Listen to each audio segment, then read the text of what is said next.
Good afternoon, everyone. This is Brian Sukup, the Vice President of Government and Public Affairs for the American Society of Interior Designers, and welcome to ASID's bi-monthly public policy webinar series. This series occurs every other month and will feature a special guest host to speak about a substantive public policy topic. Today, we're happy to be joined by our friends from the American Chemistry Council, who will be speaking about chemistry as an agent of sustainability, health, and well-being. ACC has been a wonderful partner for ASID, and we're happy to have them speak as a part of this series. All lines are currently muted. Please use your chat function to send questions via text, and ACC will try to answer as many questions as they can at the end of their presentation. With that said, I'll hand it over to the ACC team.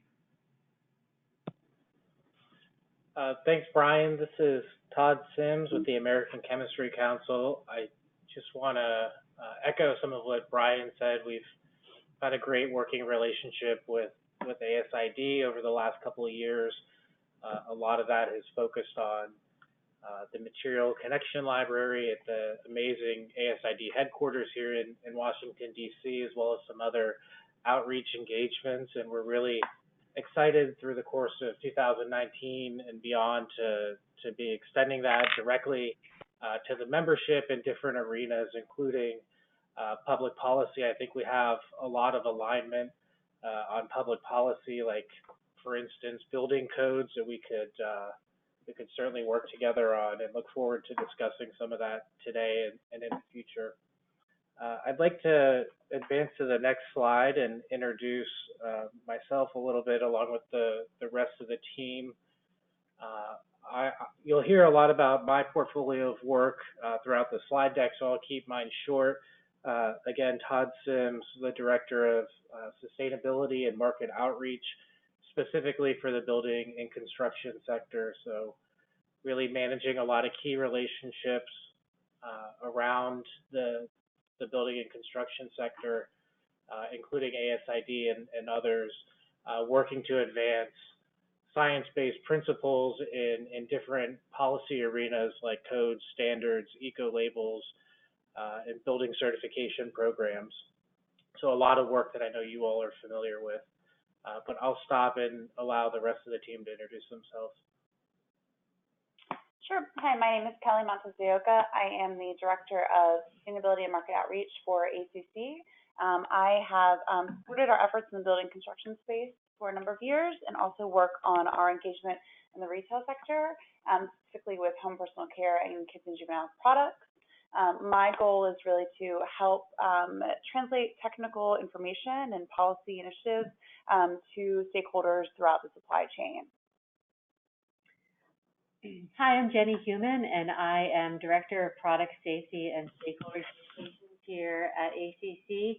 I work in the Communications Department, and my focus specifically is on communicating about products to our key stakeholders.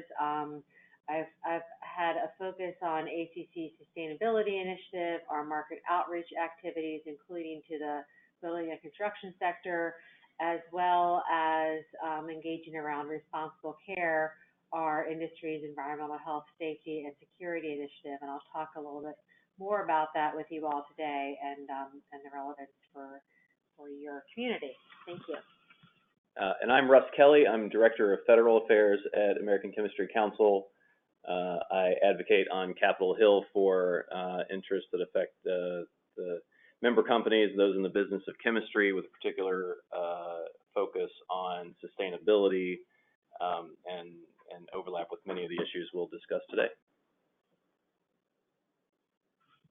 Thanks, everyone. I wanted to provide an opportunity for Kelly to give a bit of an overview through the next couple of slides as to who we are as an organization and some of our focus areas, including the arenas in which we advocate for policy changes. I think you'll see that we operate on quite a broad spectrum of focus areas as well as policy arenas. So Kelly, if you wouldn't mind giving an ACC overview. Sure, and I will keep this short. I know there's a lot of meat that we want to get into, but for those of you who are not familiar with ACC, the American Chemistry Council represents a diverse set of companies who are engaged in the business of chemistry. We have, I believe, over 200 members now.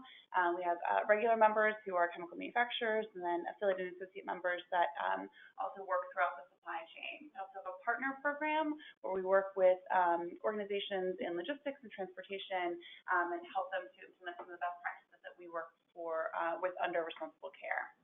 As a $526 billion enterprise, we work to solve some of the biggest challenges facing the nation and our world. And as Jenny mentioned earlier, in the past couple of years, we've really been focused on our industry's commitment to and contributions to issues regarding sustainability. Our mission, as you see here, is to deliver value to our members through advocacy, using best-in-class member engagement, political advocacy, communications, and importantly, scientific research. We are committed to fostering progress in our economy, in the environment, and in the society and the communities that we do business in. We can go to the next slide. ACC is broken into a number of individual departments, as with most major companies. Our focus areas, though, I think are relevant for this group and can help to paint a picture of our organization and where we really focus. As you see here, our federal and state advocacy are really tenets and foundation of our work. We also have a robust regulatory technical affairs division that helps us to understand and provide feedback on technical and regulatory issues, including legislation and implementation on things like the Lautenberg Chemical Safety Act. We have a chemical products and technology division where we have, I believe, more than 80 individual product panels. These panels are made up of chemical manufacturers and work to help provide the best science to inform our advocacy positions and our policies and our sustainability work. We also have a plastics division made up of plastics manufacturers in the U.S. Jenny is here. She's representing our communications team. We have communications and messaging area. The market outreach sector for ACC is really where Todd and I are focused. Again, we'll talk a little bit about this in a moment, but this market outreach was really meant to help stakeholders in the supply chain understand the business of chemistry, the contributions of chemistry, and the technical issues that can sometimes be challenging to communicate down or up through the supply chain.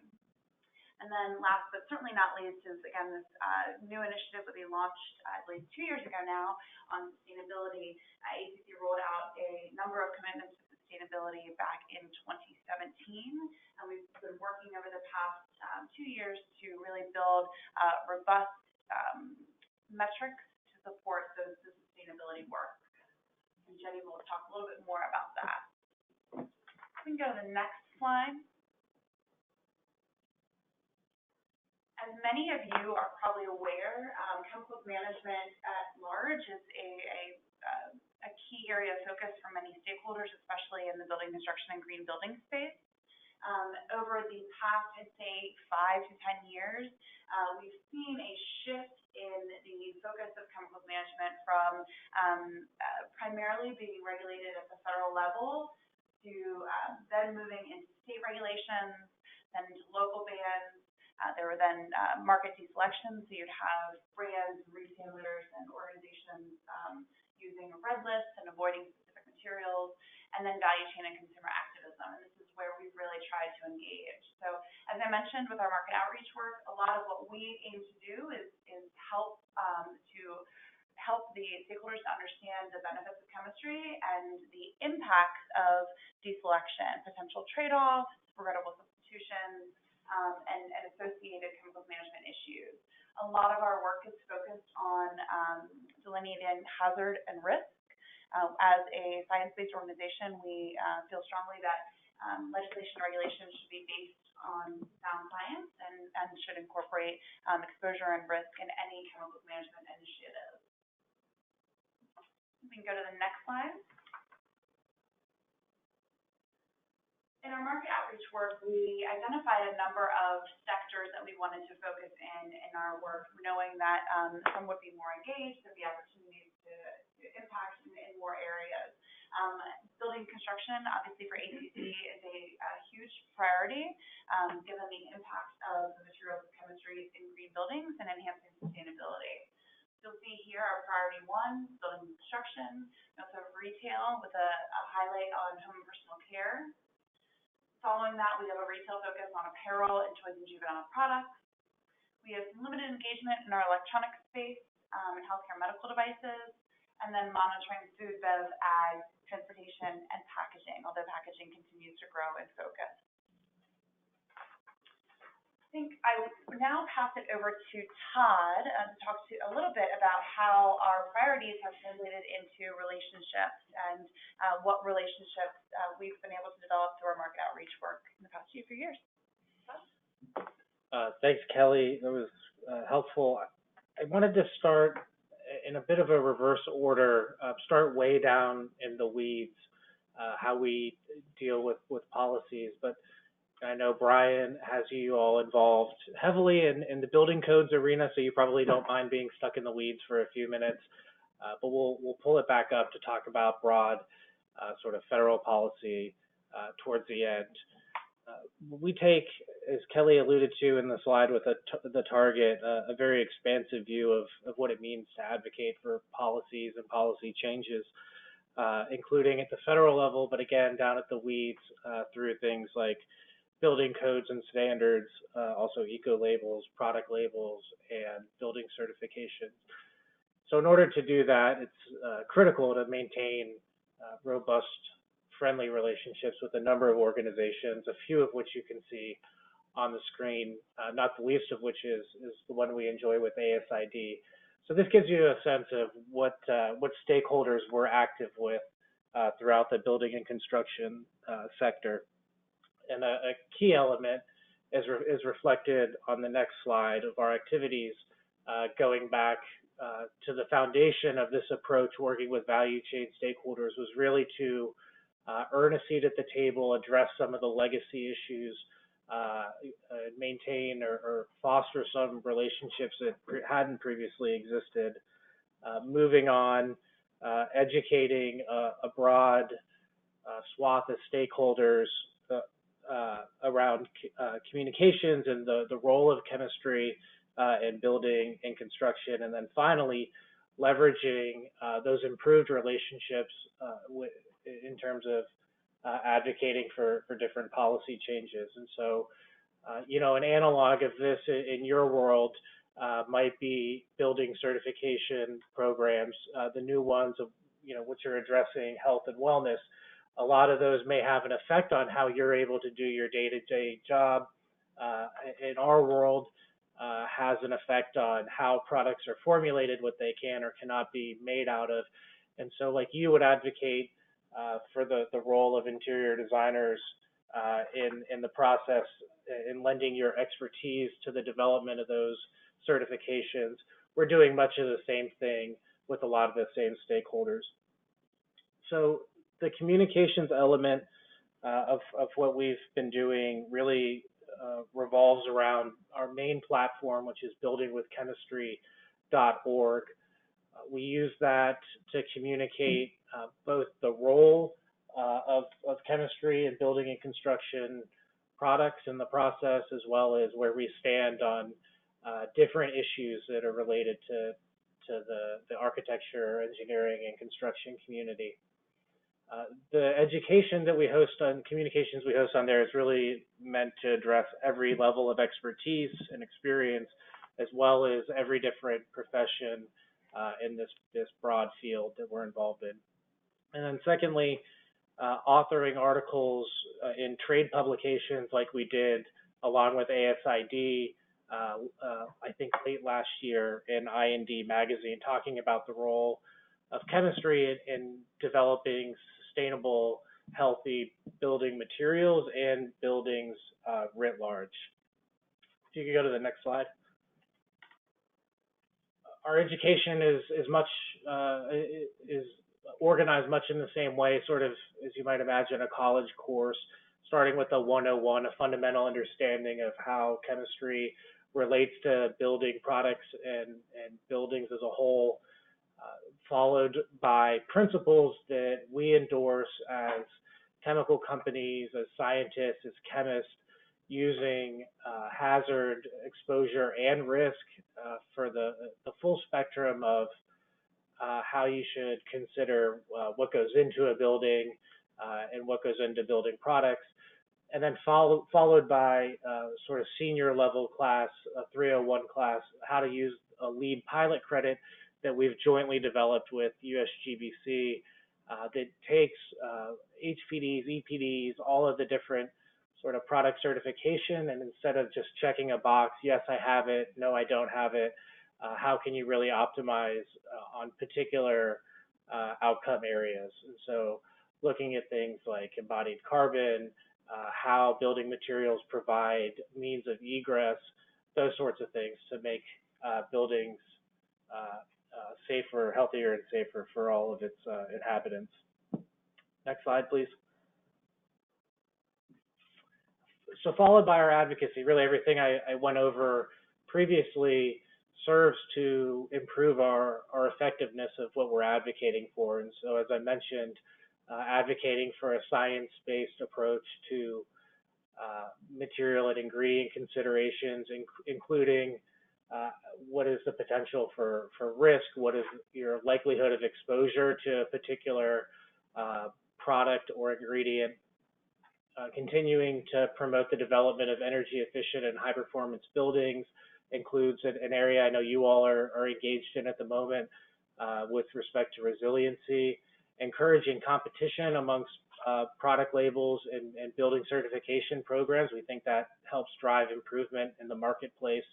And again, those on the box to the right is just a selection of some of the areas in which we're engaged in, and would welcome further conversations either with ASID staff or ASID members about how we can collaborate to make a positive improvement in all of these areas moving forward.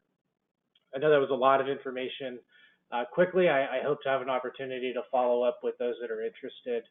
But for now, I'd like to turn it over to Jenny Human, who's going to talk about the foundation of our work in advocacy, which is our responsible care program. Thank you very much. Good afternoon again, everybody. So I'd like to give you a little bit of background on responsible care and what it means for ACC members, as well as talk more specifically about one key element of responsible care, which is our product safety code. Responsible care is really the chemical industry's commitment to excellence in environmental health, safety, and security performance. It's a means by which we are able to track our performance and our progress in a variety of metrics areas, and also a system for working to follow appropriate practices in our facilities across the country and around the world. Responsible care is an initiative that came out of the chemical industry. It was developed nearly 35 years ago. It's been in practice at ACC for more than 30 years, and it's also practiced by more than 62 countries and chemical associations around the world. So it really is a global initiative that we have been participating in for quite a long time. If you go to the next slide, please. This is just highlighting some of the responsible care requirements for companies. So what does it mean that we are responsible care companies? So first, we have a set of guiding principles which outline the ethos of responsible care that all CEOs of member companies are required to sign to indicate that this commitment to responsible care is from the top down and across the organization. Secondly, members must implement technical specifications, either the Responsible Care Management System or RC 14001. And these are two management systems that are based off of ISO systems, but then tailored for specific chemical industry needs. So these are very, very detailed guidance and information on managing the chemical facilities that our members are operating. Another key element of responsible care is our third-party certification process, and this is an element that is important to highlight because in some cases we know that there are some industry programs where they might do self-evaluations, but for more than 15 or 20 years, we've been requiring our members to undergo headquarters and facility audits by third parties to make sure that their management system is working the way it's supposed to be. Next, we put into practice 3 codes: the Product Safety Code, Process Safety Code, and Security Code. I'll talk more specifically about the Product Safety Code, as I think that's the most relevant for this group here, but the Process Safety Code and Security Codes are really around working to make sure that facilities' processes are safe and secure and not liable for, incidents or attacks or any sort of negative activities that could happen. Finally, the reporting environmental health, safety, and security performance on an annual basis, and we do this for a range of metric areas, including air emissions, water use, energy intensity, greenhouse gas emissions, and a host of facility safety and transportation safety and process safety metrics as well. That's actually, the metrics area is one area that we are currently working on expanding through ACC as a whole. I mentioned our sustainability work, and part of that includes building out additional metrics in key topic areas that are important to the industry and important to our stakeholders. So that is an ongoing process right now. Responsible care has been the base of our metrics for the past 20-some years, and we are, as I noted through our sustainability initiative, working to build out on those. Finally, one more thing on this slide, just to note that any companies that do not meet the requirements of responsible care may undergo a governance process and potentially be removed from membership from ACC by the board of directors. So we really take it seriously. Members are required to meet all these requirements, and there are repercussions for those that do not, but certainly we want to work with our members to make sure that they are meeting all of the requirements of responsible care. So next slide, please.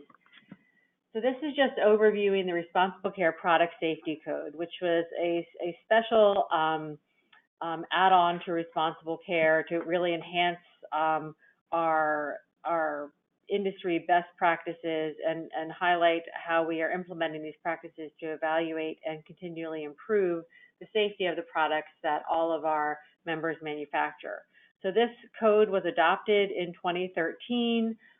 Its purpose is to really provide guidance and tools for member companies so that they can systematically evaluate, demonstrate, and continuously improve their product safety performance.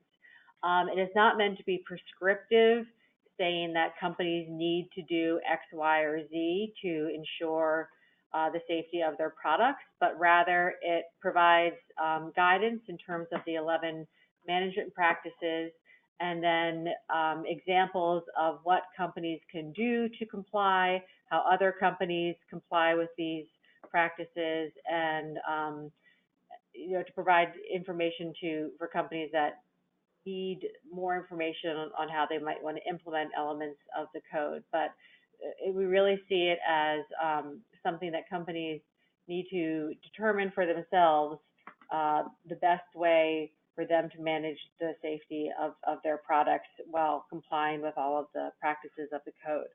And like everything in responsible care, implementing the product safety code is mandatory for all member companies, and they are reviewed and audited by third parties based upon the extent to which that they are implementing the code.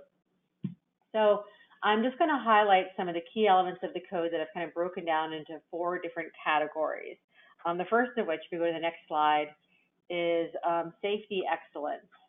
So this is really, I think, what it really comes down to is that, the understanding that I think Kelly mentioned in the beginning, the importance of chemicals management being a key priority for stakeholders, and product safety being a top priority as well. So the elements of the code really require members to undertake scientific analyses of all of the chemical products that they manufacture and take steps to help assure that they can be used safely. So that means not only handled safely within the facility itself, but used safely by the chemical manufacturers, customers up and down the supply chain. It also means that companies must do research and assess the public health and environmental impacts of chemical products, and specifically how consumers will actually use these products. Kelly mentioned a little bit earlier about a risk-based approach to evaluating chemical safety, and that's a key part of it is really being able to know fully what the product that we're manufacturing is and how it can be used safely, and on the other hand, how it should not be used and applications that are not appropriate. If you move on to the next slide, please. The other key elements is for lack of a better term, vigilance. The need to keep up to date with the latest science and technology, understanding, again, how our products are being used, identifying, evaluating new scientific information that could impact product safety. This could include a number of things, such as a chemical being used in a new application, being used by a new customer who the company has not worked with before, or being used in different amounts. So making sure that it's not just determining that looking at it once and done that a chemical is being used, but in every single way that it's being used, that it's being used appropriately. Also implementing a process to manage risks, and then also determining potential risks related to exposures, all based on scientific research, new research, comparing new research to older research, and also importantly, looking at impacts on specific populations such as children or older people or ill people, and any specific impacts or issues that a chemical exposure could have for these populations that they may not have for other populations of the public. Next slide, please, is transparency. And this is really a key element. I think we're going to talk about transparency a little bit later here too. But really, this is about providing information about chemicals to consumers and to folks who are using the products that contain chemicals, so they can make informed decisions about the products that they purchase. So this is really the ways we can do this is by providing information about the types of consumer goods where the chemical is used, why the chemical is in the product, what its function is in the product, what is it meant to provide, does it make the product stronger or durable, does it make it more weather resistant, does it make it more flexible, does it make it more attractive, what are the reasons that specific chemicals are used in products, and what are the benefits that they provide, as well as being transparent on information on potential health effects. And we talked about that a little bit above here about exposures and impacts on different populations. So really making that information publicly available, as well as information about any, for workers, folks who may be in the buildings themselves who are using products like, potentially insulation products or paint products, the safe handling and use procedures for those products so that they can make sure that they are using appropriate personal protective equipment or ventilation or whatever else need be to not have any negative health impacts. And then finally, I think that which overlays all of these elements is the importance of, next slide, accountability and verification. So our members work with prospective customers and current customers in the supply chain to make sure that they are monitoring how products are being used, making sure that customers know how to use products and what applications are appropriate, and making sure that we're routinely monitoring them to address any unsafe practices. And as I've mentioned before, we certify adherence to the code by the independent third-party auditors. So again, the product safety code ties into responsible care ethos overall, in that it's not just companies saying that they're doing this, but that they're being evaluated and determined by outside auditors if they are in fact doing what they say. And then the next slide here that we call the chain of confidence. And this is really just an illustration here to show the role of chemical manufacturers as well as all sorts of bodies along the supply chain, including the folks that transport and store chemicals, the product manufacturers themselves, brands and retailers, designers and architects, everybody who is using products and the role that they play in product safety. So it really does start with the chemical manufacturing company and making sure that we are providing proper information that's needed for transporters and stores to manage chemicals properly while they're transporting it, that downstream product manufacturers have all of the information that they need to safely manage and use these chemicals, that consumers, and that could include not just the public, but also brands, retailers, and other entities, that they understand how to use products, and then end of life, that products are disposed of or reused or recycled properly. As ACC is developing some sustainability metrics, we will be building one out on product safety that will be based upon some of the code elements, most likely, and we also are looking at ways that we can really strengthen the code to make it more measurable and stronger. So that's all I have on the product safety code. So I will pass it along back to Kelly, who will be giving additional updates on some of our activities in the marketplace. Sure. Thanks, Jenny.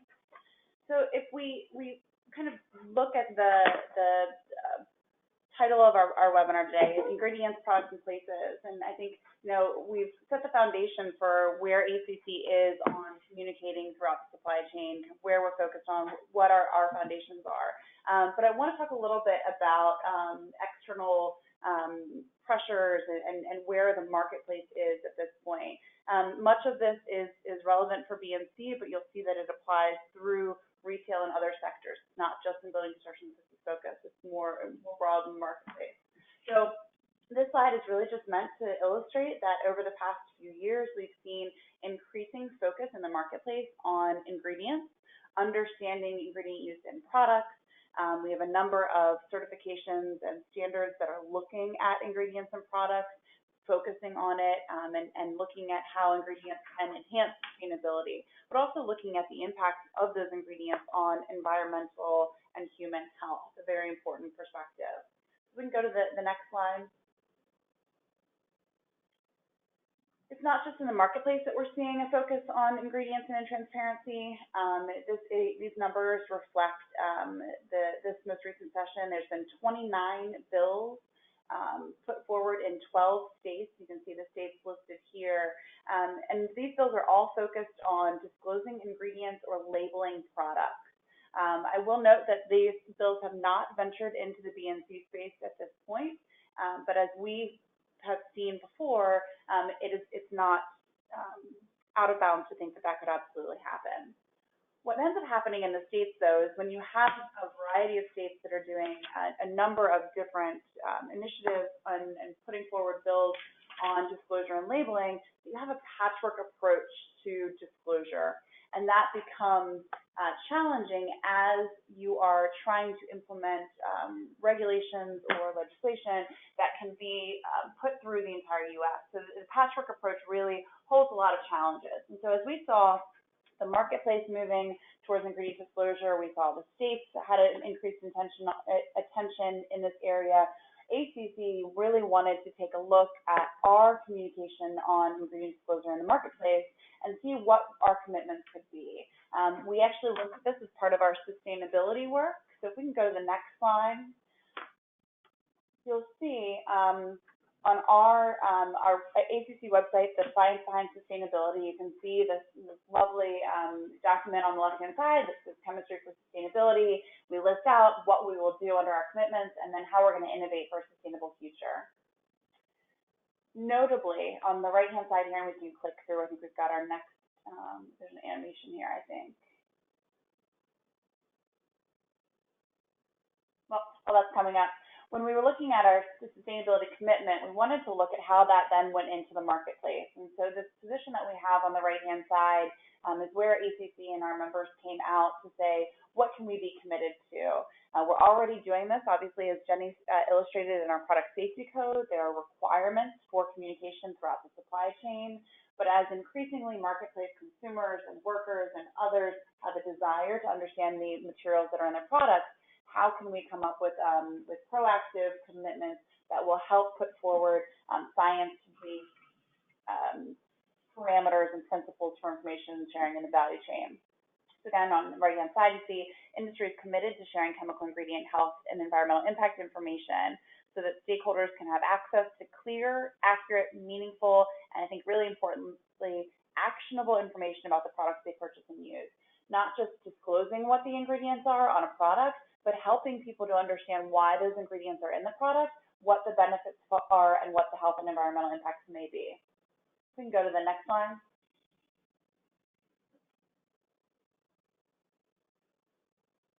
One more.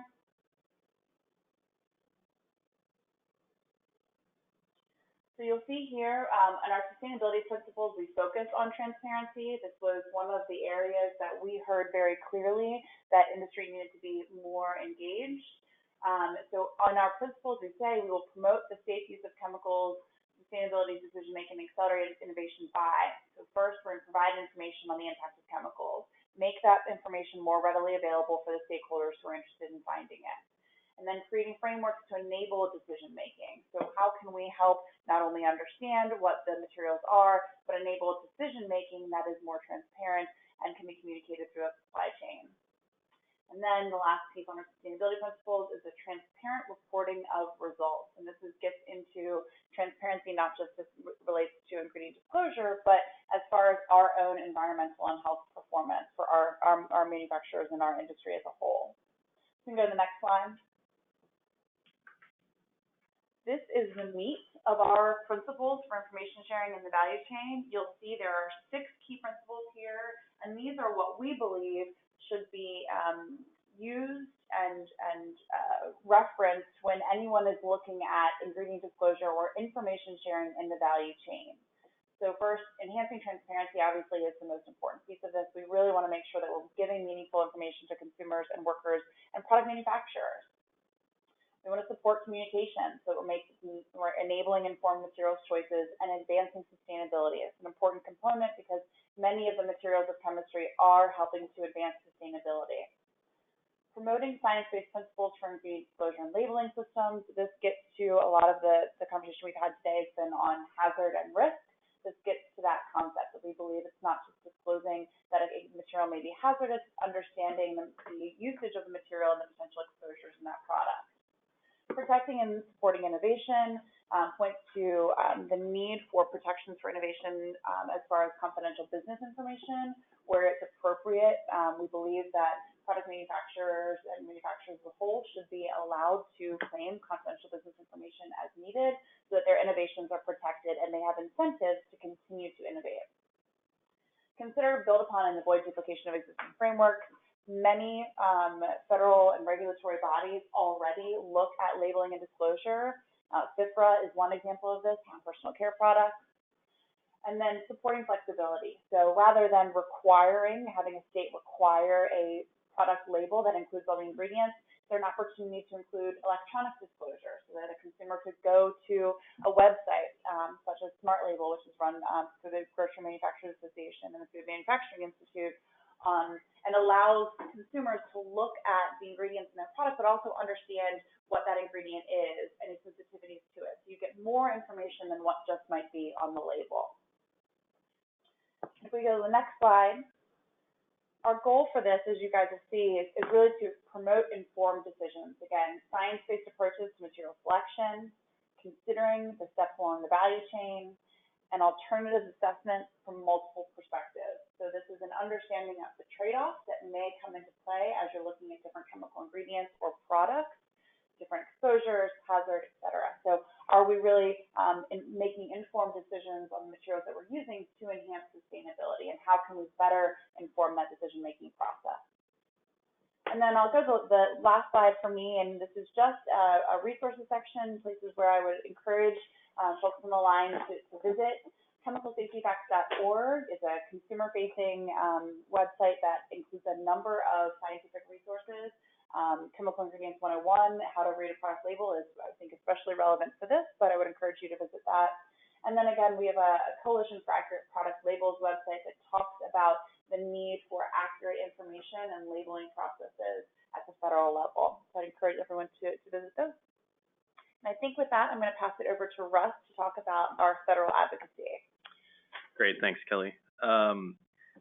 Well, it is true that sustainability in the chemistry, in the business of chemistry, is a top priority for ACC and for our member companies, and we spend a fair amount of time on Capitol Hill in front of members of Congress advocating for policies that we think would sort of enhance and further sustainability in the business of chemistry. Obviously, chemistry is the foundation of modern life, from healthcare to electronics and agriculture. Chemistry and chemical products vastly improve almost every aspect of our lives. But there is some lack of agreement on what sustainability truly means in the chemistry context. With that in mind, Senator Chris Coons from Delaware in 2015 asked the Government Accountability Office to study sustainable chemistry and report on aspects of it and how it can be fostered by the federal government. GAO found that stakeholders do lack agreement on how to define it, and that lack of agreement sort of hinders the development and adoption of more sustainable chemistry technologies. However, based on their study, they did identify some common themes among those who practice sustainable chemistry and what that might include. So improving the efficiency with which, we can go to the next slide. Improving the efficiency with which natural resources, including energy, water, and materials, are used to meet human needs for chemical products while avoiding, to the largest extent possible, any environmental harm. Reducing or eliminating the use and generation of hazardous substances in the design, manufacture, and use of chemical products. Protecting and benefiting the economy, people, and environment using innovative chemical transformations. And really the crux of it is considering all life cycle stages, including the manufacture, use, and disposal when evaluating the environmental impact of a product. That hasn't always been the case in the history of the industry, but it's something that we're focused on now. So we can go to the next slide. With all of that in mind, the Government Accountability Office and Senators Chris Coons and Susan Collins have coordinated on a piece of legislation called the Sustainable Chemistry Research and Development Act, which would address a number of these issues. Specifically, the need for the bill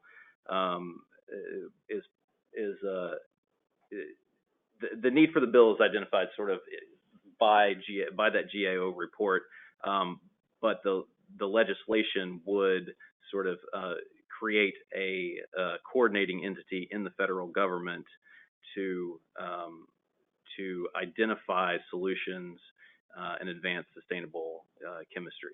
Specifically, it would be required to create those common definitions where those in the industry and other stakeholders have disagreed. It would create a entity under the Office of Science and Technology Policy at the White House to coordinate among participating federal agencies, including the EPA, the National Institute of Standards and Technologies, the National Science Foundation, Department of Energy, Department of Agriculture, Department of Defense, National Institutes of Health, Center for Disease Control and Prevention, Food and Drug Administration, and the alphabet soup of other agencies who have a stake in the business of sustainable chemistry. The idea behind this is that the federal government is in the best position overall to encourage the development in the industry of sustainable chemistry practices, far beyond what the industry itself could do on its own. The government is, the largest procurer of products in commerce in the country, and by dint of its enormous footprint there, has an outsized effect far beyond what legislation could do. Through commerce, it can encourage those in the business of chemistry to be more practiced in sustainable chemistry. So that coordinating entity would then be required to come up with a roadmap. It requires the entity to report to Congress no later than 3 years after enactment of the bill, a summary of the existing activities, including financial resources of the federal government, recommendations for future activities, an evaluation of current or future actions to avoid duplicative programs and streamline interagency cooperation. The agencies themselves who are participating in this coordinating entity would be encouraged to incorporate sustainable chemistry into their existing research, development, technology transfer, and commercialization, education, and training activities. And let's go to the next slide. And it also encourages them to examine the role of the federal government in validating the tools for assessing sustainability of chemical products or processes, supporting dissemination of sustainable chemistry research, and celebrating sustainable chemistry innovation. So all of these are steps that Government Accountability Office has identified as ways the federal government can contribute. Through legislation, Senators Coons and Collins hope to be able to encourage the agencies to do that. ACC and our member companies, as well as a large group of our partners, are advocating on Capitol Hill through the Sustainable Chemistry Alliance. That alliance includes the American Chemical Society, Ashland, BASF, Bio, Dow, DuPont, the Environmental Working Group, the Lego Group, Procter & Gamble, University of Delaware. It's a large conglomeration of entities with various interests in the field who have all aligned to promote this particular piece of legislation. So, sorry I had to speed through that. We were running short on time. Hope that was clear to everyone. I'll turn it back over to Todd. Thanks, Russ. I feel relatively confident that some of the work we do in the B&C space lands and resonates with you, but I hope this webinar really opened up your eyes as to what we do as an industry and how some of the broader work that we do in things like product safety code or positions on transparency or federal advocacy around sustainable chemistry relates to the work that you all do, both in your private practice and as well as a trade association, and hopefully start identifying some areas in which we can align and make some progress together and collaborate on future endeavors. So thanks for letting us run a little bit over on time, but that's all for us, and we would welcome not only your questions, but any follow-up following this webinar.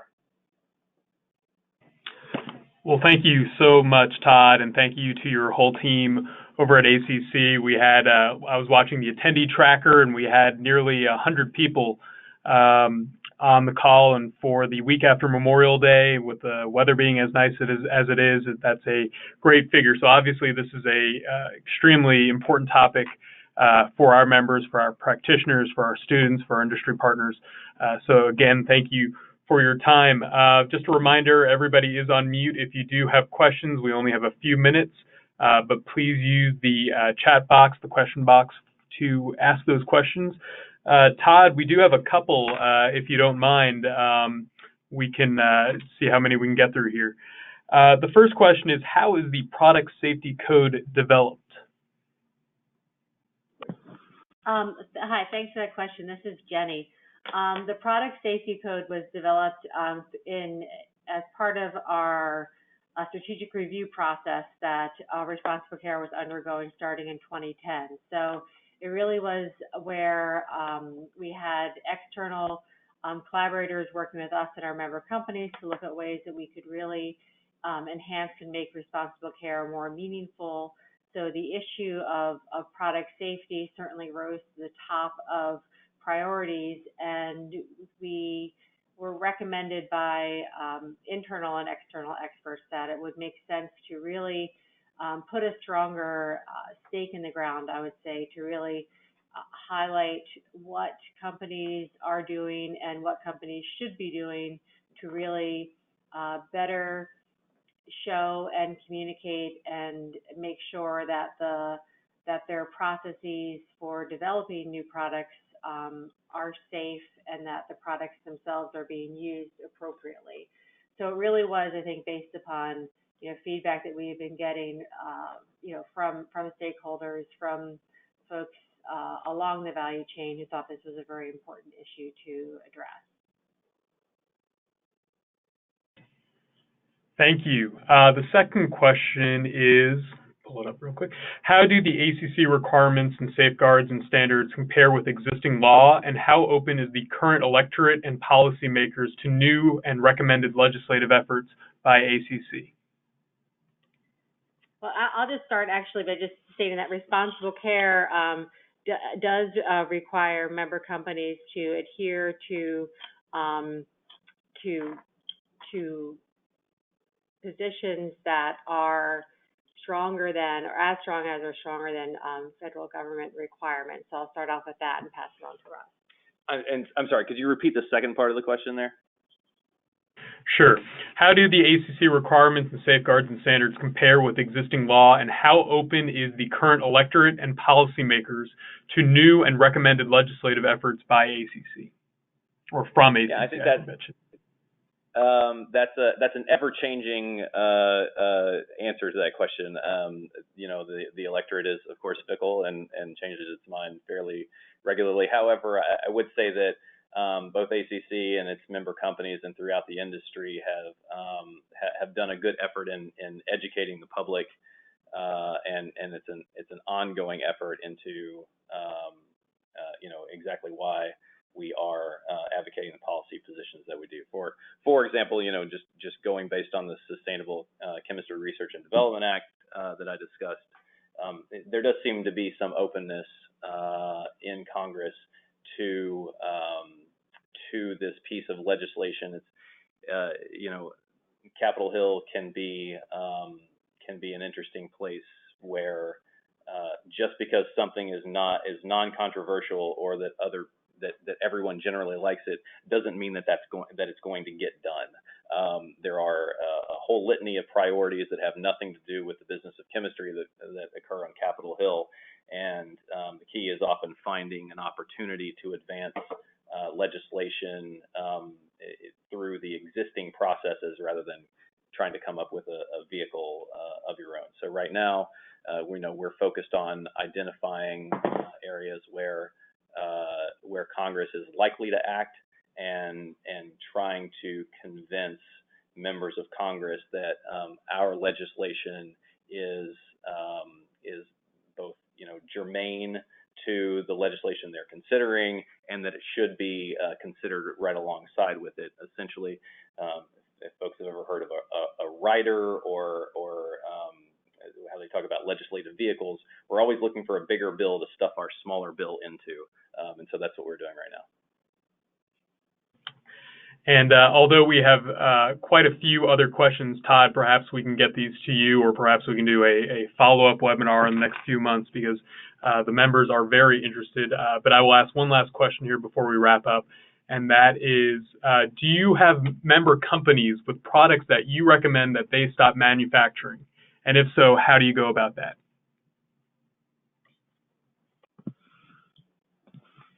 This is Jenny again.